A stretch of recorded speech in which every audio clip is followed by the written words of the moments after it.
तुभ्यं नमः सकलमङ्गलकारकाय।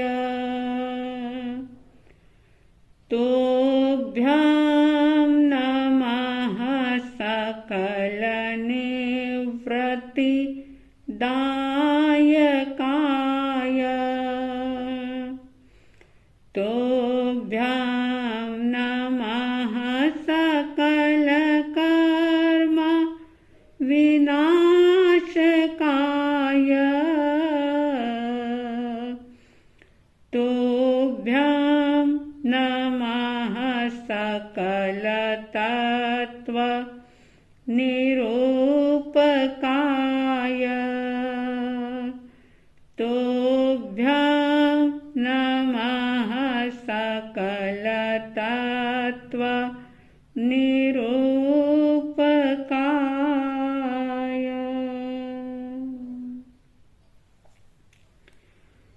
श्रद्धालु, जिज्ञासु श्रोताओं, समता षोडशी की चर्चा आप सुन रहे हैं। समता षोडशी की छठी गाथा, जिसमें ये कहा गया, पर द्रव्यों का दोष न देखो, क्रोध अग्नि में नहीं जलो। नहीं चाहो अनुरूप प्रवर्तन, भेद ज्ञान ध्रुव दृष्टि धरो। समता रस का पान करो, अनुभव रस का पान करो। शांत रहो, शांत रहो, सहज सदा ही शांत रहो। शांत रहो,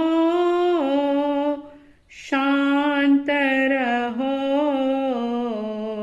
सहज सदा ही शांत रहो। इस दुनिया के अंदर वैसे तो कई प्रकार के लोग होते हैं, लेकिन कुछ लोग ऐसे होते हैं जिनका स्वभाव बड़ा ही शांत होता है। प्रकृति से ही बड़े शांत होते हैं, शांति को ही पसंद करते हैं। चाहे वो किसी की कमी देखे, किसी की गलती देखे, कुछ बुरा देखे, यहाँ तक कि उनके साथ भी अगर कोई बुरा व्यवहार करे तो भी वे बर्फ की तरह हमेशा शीतल बने रहते हैं, शांत बने रहते हैं। और बुरी बात को बहुत जल्दी आई गई कर देना उनकी आदत में शामिल होता है, और इसीलिए वे निर्भय होकर के जीते हैं। लेकिन अधिकांश लोग ऐसे होते हैं जो क्रोध की आग में जलते रहते हैं। जैसे चूने के ऊपर अगर कोई पानी डाल दे या आग के ऊपर पानी डाल दे तो वो पानी खोल जाता है। इसी तरह से बहुत सारे लोग ऐसे होते हैं कि अगर वे दूसरों के द्वारा किए गए बुरे व्यवहार को देख ले या दूसरे की कोई गलती देखे या गलत तरीके से काम करने की उनकी स्टाइल देखे, तो वह उस चूने पर रखे हुए पानी की तरह और आग पर डाले हुए पानी की तरह खोलते रहते हैं। जबकि ज्ञानी कह रहे हैं कि क्रोध एक ऐसी अग्नि है जो आपकी सुख शांति को जला करके राख कर देगी। इसलिए क्रोध की अग्नि में मत जलो। जो खोलते रहते हैं, जिनके भीतर में, जिनके मन में हमेशा ही उबाल बहता रहता है, वे एक प्रकार से ज्वालामुखी की तरह हो जाते हैं और उनके दिल में हमेशा ही द्वेष का लावा भड़कता ही रहता है, उबलता ही रहता है। जानते हैं आप कि क्रोध का और द्वेष का दोनों का बहुत गहरा संबंध होता है। जहां द्वेष होता है वहां क्रोध निश्चित रूप से होता है। आप अनुभव करके देखें कि जिस व्यक्ति या वस्तु के प्रति आपके मन में द्वेष है, तो वहां पर छोटी सी बात भी आपके क्रोध को पैदा करने में कारण बन जाती है। और जहां क्रोध होता है वहां पर क्रूरता होती है। ज्ञानी जन कहते हैं कि राग और द्वेष ये दोनों ही कर्म के बीज हैं, लेकिन अगर हम इनका विस्तार करते हैं तो राग और द्वेष का विस्तार ही 4 कषायों के रूप में हो जाता है। यानी जहां द्वेष है वहां पर क्रोध और अभिमान निश्चित रूप से होता है, और जहां राग है वहां पर माया और लोभ होते हैं। मतलब माया और लोभ ये राग के अंतर्गत आ जाते हैं, और क्रोध और अहंकार, क्रोध और मान ये द्वेष के अंतर्गत आ जाते हैं। अब जहां पर द्वेष की या क्रोध की अग्नि जलती है वहां पर दूसरे का तो नुकसान हो या ना हो, लेकिन व्यक्ति के स्वयं का नुकसान निश्चित रूप से हो ही जाता है। और न केवल बाह्य रूप से नुकसान होता है, बल्कि उसके आत्मिक गुणों की भी हानि हो जाती है। संसार का परिभ्रमण बढ़ने लग जाता है। व्यवहारिक दृष्टि से देखें तो रिश्ते भी खत्म हो जाते हैं, प्रेम नष्ट हो जाता है। और इसीलिए परमात्मा ने कहा था कि कोहो पीम पणा से, यानी क्रोध प्रेम का, प्रीति का, स्नेह का नाश कर देता है। अगर हम इतिहास के पन्नों को उठा करके देखें तो पता चलता है कि जब क्रोध की अग्नि भीतर में जलती है तो व्यक्ति किस प्रकार से अनर्थ कर देता है। ब्रह्मदत्त चक्रवर्ती का नाम आप सभी ने सुना होगा। 12 चक्रवर्ती हुए हैं, जिसमें से 10 चक्रवर्ती ने मोक्ष प्राप्त किया, लेकिन ब्रह्मदत्त चक्रवर्ती और शुभुम चक्रवर्ती ये क्रोध और लोभ के कारण से नरक के मेहमान बने। ब्रह्मदत्त चक्रवर्ती, जिनसे कि ब्राह्मण लोग संतुष्ट नहीं थे, उनके कार्य करने की कुछ शैली, उनके कुछ रीति रिवाज, उनके कुछ नियम, जिनके कारण से ब्राह्मण समुदाय में कुछ रोष पैदा हो गया।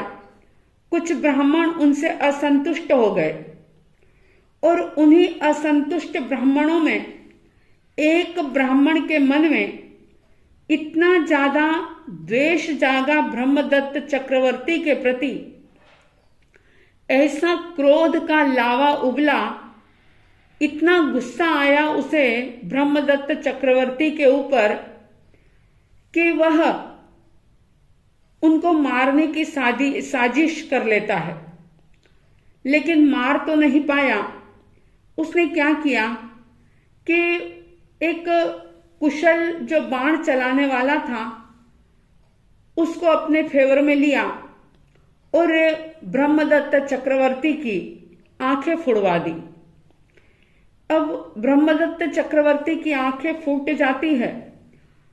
अब उस ब्राह्मण के किए गए कृत्य से ब्रह्मदत्त चक्रवर्ती भी खूब नाराज होते हैं, खूब कुपित होते हैं। और जैसा कि मैंने पिछली चर्चा में बताया था कि एक व्यक्ति की गलती देख करके अज्ञानी लोग उसके पूरे खानदान को ही बदनाम कर देते हैं, पूरे खानदान को, पूरे उसके डिपार्टमेंट को ही दोषी करार दे देते हैं। इसी तरह से चक्रवर्ती भी क्रोधित होते हैं और सारी ब्राह्मण जाति को खत्म करवाने का आदेश उन्होंने अपने मंत्री को दे दिया कि जो भी दुनिया के अंदर जितने भी ब्राह्मण हैं उन सबको खत्म करवा दिया जाए। लेकिन मंत्री समझदार था। चक्रवर्ती ने आदेश दिया कि ब्राह्मणों को, यानी ब्राह्मण जाति को ही पूरी तरह से नष्ट कर दिया जाए और उनको मार करके उनकी जो आंखें हैं वो मेरे सामने लाई जाए। मैं उनकी आंखों को अपने हाथों से मसलूंगा, तभी मुझे चैन आएगा, तभी मुझे राहत मिलेगी। देखिए, द्वेष में, क्रूरता में, क्रोध में व्यक्ति कैसे भाव कर बैठता है, और न केवल भाव करता है बल्कि किस प्रकार से वो पाप कर्म करने पर उतारू हो जाता है। मंत्री जो थे, राजा का आदेश तो उनको मानना ही था। 1, 2, 4 ब्राह्मणों की हत्या की गई। उनके सामने, उनकी आंखों को लाकर के ब्रह्मदत्त चक्रवर्ती के सामने रखा गया। चक्रवर्ती ने बड़ी क्रूरता के साथ उन आंखों को अपने हाथों से मसला और जैसे मन में सुकून आ गया हो, इस प्रकार से वो प्रसन्न हुए। यानी कि द्वेष का बदला वे ले रहे थे। लेकिन बहुत जल्दी मंत्री की चेतना जागती है और मंत्री विचार करते हैं कि ये तो बहुत बड़ा अनर्थ हो रहा है। राजा को तो वैसे भी दिखाई नहीं दे रहा, क्योंकि पहले ही इनकी आंखें जा चुकी है, इनकी नजर चली गई है, इनको कुछ भी दिखाई तो नहीं देता। तो क्यों न एक दूसरा रास्ता अपनाया जाए। और ऐसा सोच करके अपनी बुद्धि से उन्होंने क्या किया कि कुछ ऐसे फल होते हैं जो कि चिकनाहट लिए होते हैं, चिपचिपे से होते हैं, जैसे गुंदे होते हैं, ऐसे और भी कुछ फल होते हैं। मंत्री ने उन फलों को लाना प्रारंभ किया। थाल में सजा करके वो चक्रवर्ती के पास लाते और ब्रह्मदत्त चक्रवर्ती उन फलों को आंखें समझ करके उनको फोड़ते, मसलते और खुश होते, और उसके द्वेष से खोलते हुए उनके दिल को ऐसी क्रिया करके एक ठंडक सी मिलती थी। कहते हैं कि 16 वर्ष तक लगातार वे इस प्रकार से क्रूर बने रहे, क्रोध की आग में जलते रहे, आर्त ध्यान, रौद्र ध्यान के अंदर डूबे रहे, और उनकी उम्र जो थी वो 700 वर्ष की उम्र थी। 700 वर्ष की आयुष्य पूर्ण करके इस क्रूरता और क्रोध के कारण से ब्रह्मदत्त चक्रवर्ती 7वीं नरक में जाकर के पैदा होते हैं। तो कहने का अभिप्राय ये कि इस दुनिया के अंदर हर कोई जीव अपने अपने संस्कारों को लेकर के आता है। प्रकृति अपने होने के भाव में जी रही है। प्रत्येक जीव अपने कर्म संस्कारों के वशीभूत होकर के अपने अपने संस्कारों के आधार पर जी रहा है, यात्रा कर रहा है, जर्नी कर रहा है। अब दूसरे लोगों की भूल को, गलती को, कमी को देख करके अगर आप और हम गुस्सा करें, क्रोध करें, तो ज्ञानी कहते हैं कि इससे बड़ा अज्ञान और क्या हो सकता है। इसलिए समता षोडशी में ये बात कही जा रही है कि पर द्रव्यों का दोष न देखो, क्रोध अग्नि में नहीं जलो। क्रोध की अग्नि में अपने आप को मत जलाओ। हर स्थिति परिस्थिति में अपने आप को शांत और सहज रखने का पुरुषार्थ करो। अगर सामायिक नहीं हो सके, भक्ति पूजा अर्चना ना हो सके, स्वाध्याय ना हो सके, कोई बात नहीं। दिन के कुछ क्षण, कुछ पल ऐसे अवश्य निकालें कि जिसमें अपने मन के विपरीत कार्य को होता हुआ देख करके भी हम शांत रहने का पुरुषार्थ करें, सहज रहने की कोशिश करें और क्रोध की अग्नि में अपने आप को ना जलाएं। अगर इस प्रकार से प्रयास किया गया तो निश्चित रूप से जीवन सुखद होगा। आप सबके जीवन में समता षोडशी उतरे और आप इस समता षोडशी का आधार लेकर के अपने इस जीवन को सुखद बनाएं। ऐसी साध्वी द्वय की तरफ से हार्दिक हार्दिक शुभ मंगल भावनाओं के साथ जय प्रभु महावीर, जय गुरु आनंद।